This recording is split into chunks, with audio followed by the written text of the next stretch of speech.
We're real sixers. We're real sixers. They're real six side.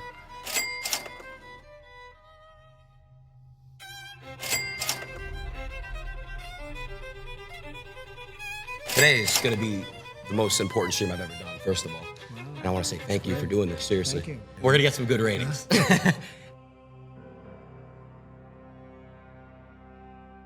Let's take the shot where I wrap my hand around your hand. And no. Well, it doesn't really change anything. I would do it. Like, it doesn't mean what. Oh, call was declined. Embarrassing. Call was declined.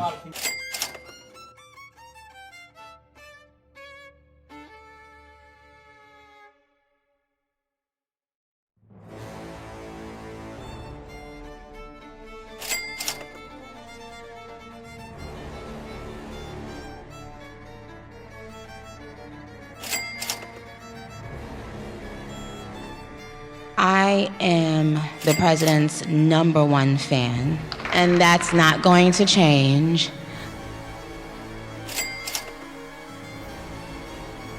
Newsflash, you see all you bitch ass niggas in hip hop, you scared to lose your audience or whatever. I told niggas I fuck with Trump. I fuck with Trump.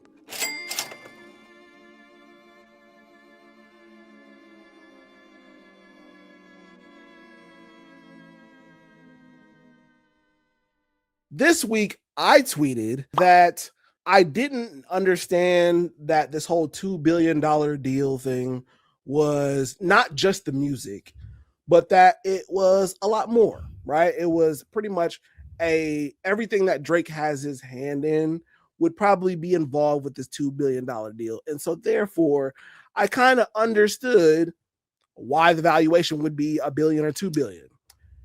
And to that, you responded, well, what the fuck does he own? I was gonna say, does he even own any of that what stuff? Does he have a hand in that would cause him to get that valuation? The music that he owns. Let's start there. The music that he owns, he does not own anything, from my understanding. He doesn't own anything from Scorpion all the way back. That's all UMG shit, right? Outright, that's UMG shit. So everything after UMG, Scorpion, no, not including Scorpion. Scorpion is Young UMG. Money, Cash Money, UMG shit. So then we talking Certified Lover Boy. We talking For All the Dogs. Honestly, never mind. Dark Lane demo tapes. Ugh. So Dark Lane demo tapes all the way on, including the 3 albums that just dropped, are currently UMG leased, or however you want it, licensed to them. And then he will eventually receive the rights back to them. And the independent music that he will drop in the future, all that music that he drops in independency, I would say it's not independent if somebody put $2 billion in your pocket. But I guess all the music that he drops outside of whatever he has with UMG, I would say he has like 18. I think I saw that he has like 18 billion streams annually based off of all of the music that he has together. Right. So that does include the lion's share, which would include Take Care, Nothing Was the Same. So you got to exclude all of those. I would say, based on a fair estimation that I've already run the numbers on, if you want me to actually prove the numbers that I've run, I will. But I would say the music that he owns now, and then possibly whatever he does in independence, I could see that being worth $400 to $500 million based off of how his music has done as of now. Right? That's all the 2020 music, and then that's whatever he continues to make. I can see that being worth about $400 to $500 million. $1.5 billion short. Okay. So then OVO record label. He doesn't have anybody insane. You boy. No, we're just working through all these. Okay.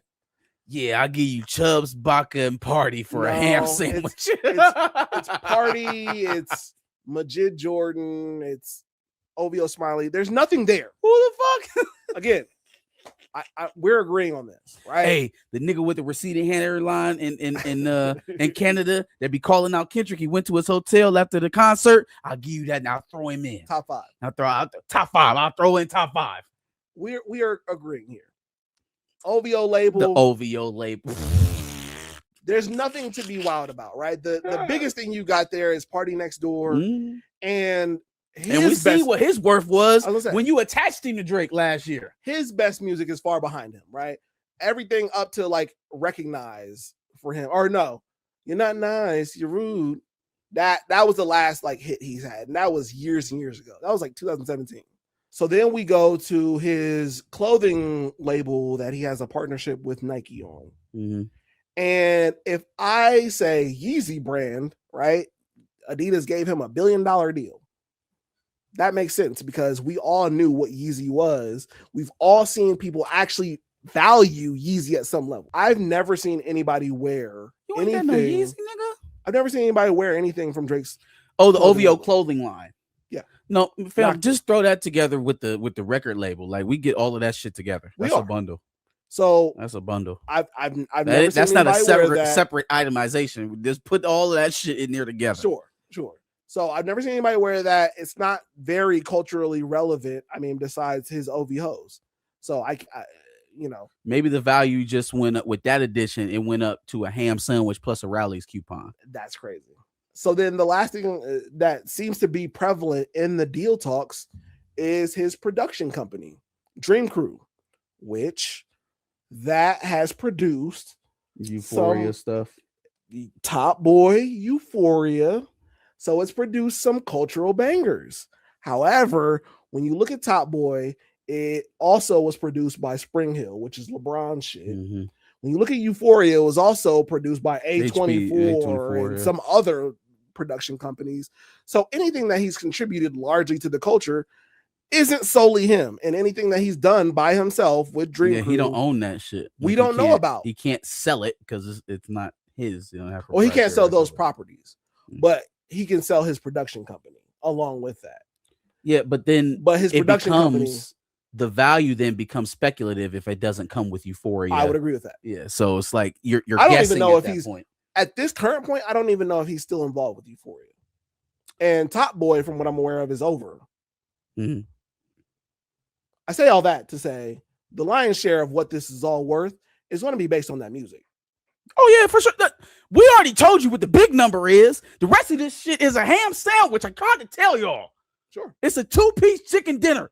So the valuation of let's be generous and say 500 million for the music that he does own, and then let's give him a ham sandwich. Let's say the rest of that shit is worth 200 million. So then how the fuck do we get to $1 billion or even worse, $2 billion? Let me rewind a little bit now. We've covered the valuation. There seems to be some gap in value here. Aubrey Drake Graham, to me, is the epitome of the beat it chick meme. His entire life that we've seen publicly is the beat it chick meme. He was a fucking dork Oh, I get it. Yeah, when we first got to him. Now he's got this money and power. It's fucking beat it chick. It's I'm treating chicks like fucking dogs out here. I'm sending you back to the hood. yeah. His life is the beat it chick meme. And the feeling, the emotion, the idea of that meme is something that I believe a lot of men get behind. It's why we have the manosphere. Men want to be rich and powerful so they can shit on the women that did them dirty as kids when they were fucking dorks. Yeah. And there's a lot of people that see Drake as the almighty Chad that is the person that they can live vicariously through to be that person. He's the proof that, hey, I was once a bushy eyebrowed fucking dork just like him, and now I can get money and power, glow up a little bit, and I can have any woman I want. I'm trying to figure out what the dance is. That video of Drake when he was a little boy dancing with the bodies. Once you said that, I knew exactly what the fuck you were talking about.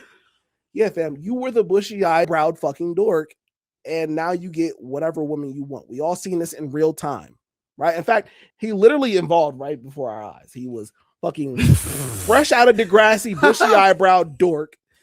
Then he beat Meek Mill, grew a beard, and started working out a little bit, and became that Drake. And now he's You said he vengeance. was Charmander and ended up Charizard. And now he's vengeance against the fucking world. I'm about to run the entire world Charizard now. And I think that level of attachment has a lot of value, right? Especially when you've got so many different people, white people, black people. You got so many people attached to that idea of Drake is this for me. It's identity. That identity breathes so well to conservative values. And a lot of people have already made this video this weekend, but MAGA conservative values, right? And obviously manosphere values as well, right? All these guys watch Fresh and Fit and Kevin Samuels, and they also listen to Drake. And they think that if I listen to Drake, I can get bitches. I've seen so many comments in our Instagram and TikTok about you niggas don't look like you get bitches because we said something bad about a Drake album. Those two things don't go together.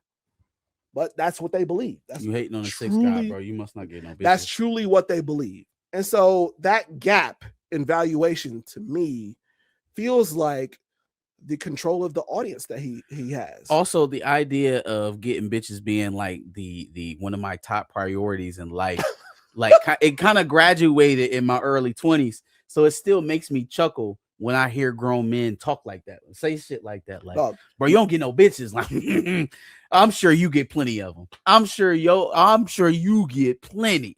Or touting his $1 billion deal. Oh, you niggas are talking bad about a billionaire. What are you doing? Like, you don't have $1 billion. What are you talking to me for? Anyway. I guess we all should just shut the fuck up until they tell us to speak. So I say all that to say the valuation could come in the fact that he controls a lion's share of these idiots' thoughts and can easily line up some of these idiots to go conservative, right? Well, they're already fighting themselves in comments to say, oh, Drake's not MAGA. Drake's not MAGA. There's no way. There's going conservative. And then there's also going, something I'm going to talk about in my dubs and nails, but then there's also leading people into things that will lead them into degeneracy, sure. Like the gambling and all that other stuff. Well, okay. So then you look at the people that are around Drake. Aiden Ross interviewed Homeboy, right? Full on MAGA. XQC was there during the interview. Academics literally said this weekend that he fucks with Trump. Like he literally verbatim said that. I think they identify with Drake so much because he is the epitome of what they think they should be, that lining them up towards MAGA would make them perfect candidates for future voters, right? Some of them aren't even fully of age to vote yet, but they would line themselves up to start becoming MAGA conservatives. If there's any difference in this $1 to $2 billion deal, I think it could come from a place that would land Drake into some sketchy waters, right? We're about to start seeing Drake do some things, hang with some people, and be in some places that he probably shouldn't be in. And because you all are super Drake fans, you're probably going to find some way to be okay with it. And him normalizing some of these political stances is extremely dangerous, but that's what they're paying him for. It's very tinfoil, but I think that's where we're leading.